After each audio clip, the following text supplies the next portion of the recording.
চাকরিতে পুনর্বহাল সহ ৩ দফা দাবিতে শাহবাগ মোড় অবরোধ করেছেন চাকরিচ্যুত বিডিআর সদস্যরা।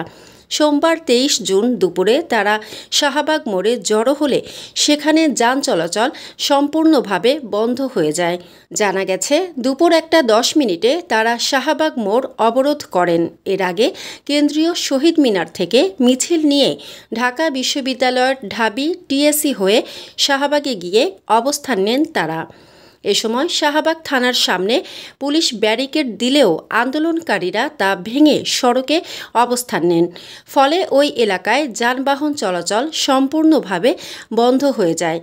আন্দোলনকারীদের উত্থাপিত দাবিসমূহ হল পিলখানা ট্র্যাজেডি সহ দেশের বিভিন্ন বিডিআর ইউনিটে বিশেষ আদালত ও মহাপরিচালক অধিনায়কের সামারি কোর্টের মাধ্যমে যেসব সদস্য ৭৬ ব্যাচ সহ চাকরিচ্যুত বা ক্ষতিগ্রস্ত হয়েছেন তাদের সবাইকে পুনর্বহাল করতে হবে।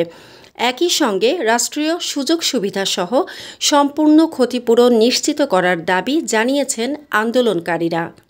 মানসম্মত হাঁস ও মোরগের চাহিদা পূরণ করতে আল আমিন হালাল লাইফ পোল্ট্রি রয়েছে আপনারই পাশে। আমরা হাঁস, মোরগ, কবুতর, কোয়েল, টার্কি ও খরগোশ পাইকারি মূল্যে বিক্রয় করি।